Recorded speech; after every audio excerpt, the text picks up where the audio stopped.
घटना घडत आहेत याकडे कसं बघता? तुमच्या प्रश्नाचं उत्तर तुम्ही चूक दिलेलं आहे. तुम्ही अशा घडतात ही कबूल करता, त्याच्यातच बीड जिल्हा कुठल्या दिशेने चालला हे आपल्याला कळतंय. बीड जिल्ह्यामध्ये बऱ्यापैकी मागच्या 1 वर्षामध्ये थोडी सुधारणा झाली अशी अपेक्षा होती, पण हे नेहमीच आणखी घटना वेळोवेळी घडतायत.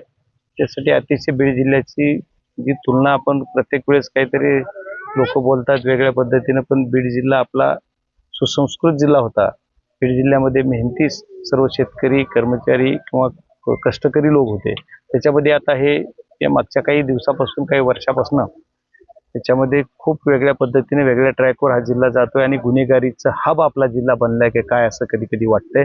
आणि ती जर आपलं नाव आपल्याला कमी करायचं असेल तर सर्व राजकीय मंडळींनी त्याच्यात लक्ष घालायला पाहिजे, सर्व प्रतिष्ठांनी त्याच्यात लक्ष घालायला पाहिजे. हा वेगळा विषय होतोय आणि या पद्धतीने गुन्हेगारी प्रवृत्तीच्या लोकांना शासन झालं पाहिजे, त्यांच्यावर म्हणजे कठोर कारवाई झाली पाहिजे.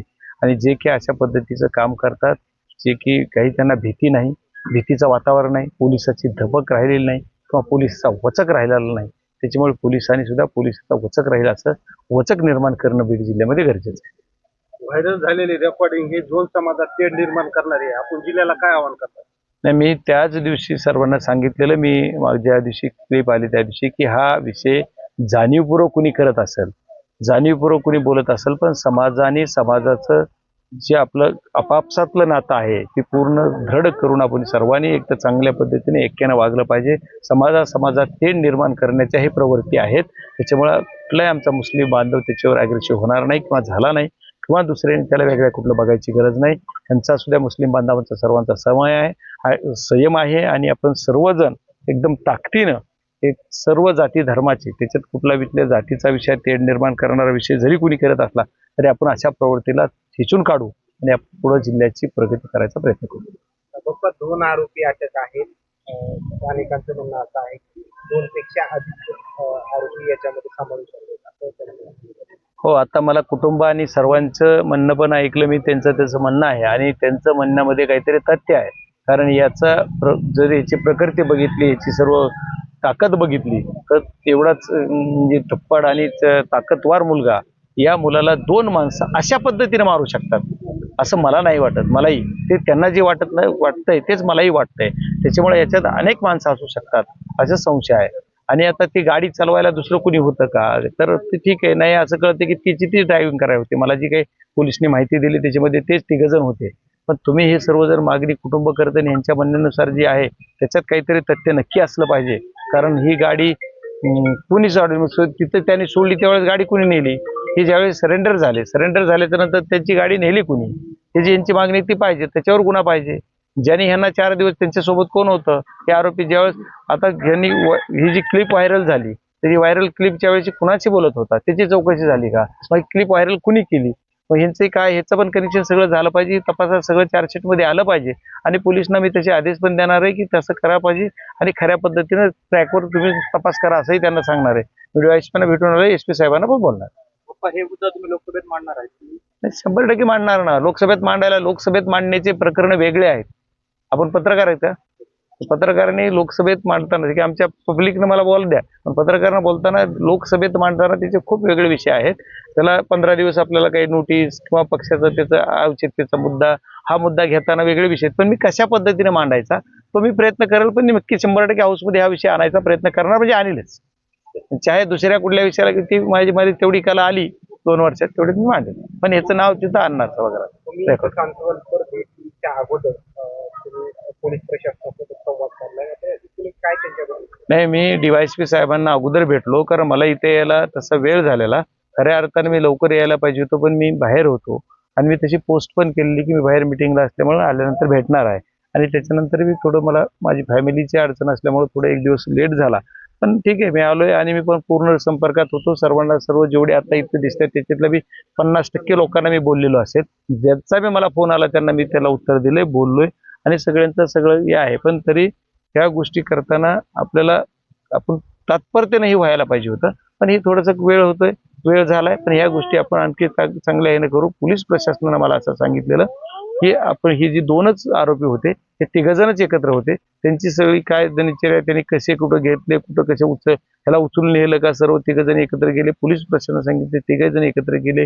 कुठं दारू घेतली, कुठं पिले, तिथून पुन्हा कुठं गेले, पुन्हा वरवटीला जाऊन तिथं काही चिकन खाल्लं वगैरे, अशा जी काही त्यांनी सगळे पोलिसनी मला सांगितलं ती पूर्ण हिस्ट्री त्यांच्या जबाबात जी त्यांनी दिली ती पोलिसने रेकॉर्ड केली, ती हिस्ट्री पूर्ण सांगितली. त्याच्यानुसार आणखी त्याच्यात काय ॲडिशन होणं गरजेचं आहे. आज जे लोक या कुटुंबाचं म्हणणं आहे की नाही ह्याच्यामध्ये 2पेक्षा जास्त होते, मग ते खोटा जबाब देत आहेत का, ह्याचा पण तपास. मग 2पेक्षा जास्त होते का नाही, पोलिसच्या पद्धतीने तपास केला तर कळलं किती होते ते. त्याच्यानंतर त्यांना सरेंडर होताना कुणी नेऊन सोडलं, ती गाडी कुणाची होती, ही पोलिसांचं म्हणणं आहे. सीसीटीव्ही बघा ना, सीसीटीव्ही काढले की आणि सीसीटीव्ही फुटेज तरी 100% पोलिसने बघायला लावू आणि ते बघतील ती आपल्या तपासाच्या भाग आणि त्यांच्या चार्जशीटमध्ये सीसीटीव्हीची नोंद येणारच. कारण तुम्हाला मी शब्द देतो, तुम्ही जी मागणी केली ती येणार. त्याच्यानंतर चार्जशीटमध्ये त्यांचे खरंच किती आरोपी होते हे सुद्धा त्यांना तपासामध्ये घेऊ. त्याच्यात जर ते काही चुकीच्या पद्धतीने तपास वाटला तर आपण त्याच्यावर SIT नेमायचा ही करू. पण ह्यांच्या याच्यात काय होतं तिथं बघू आपण.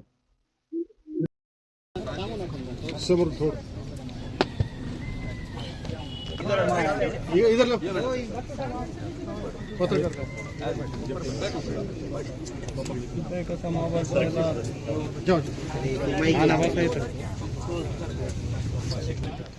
नंतर लावा एवढ्या नंतर बाईट करताना लावून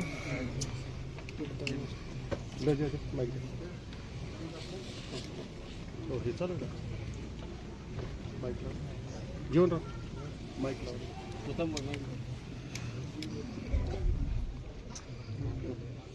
खाली खाली लावा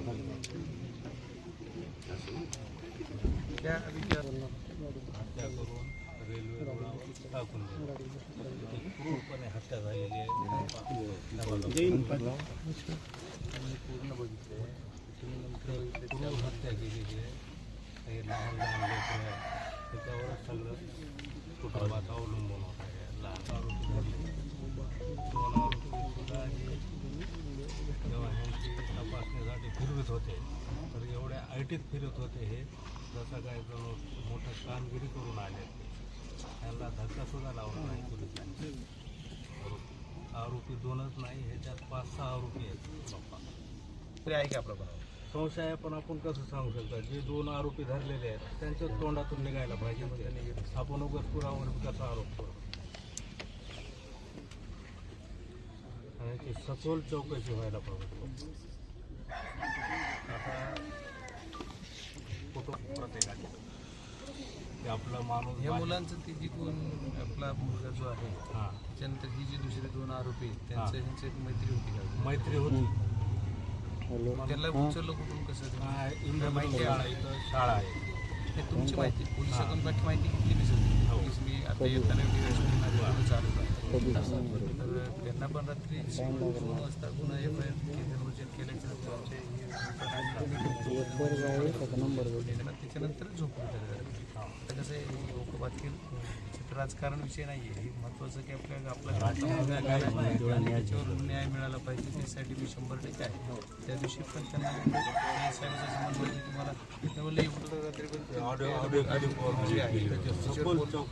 बघितली ते चौकशी होईल त्याची, तर त्या दृष्टीने आपण केलेलं आहे. तर आता पोलीसचं काय म्हणणं आहे ते पण सांगितलं समजा काय साहेब आपलं कसं आहे.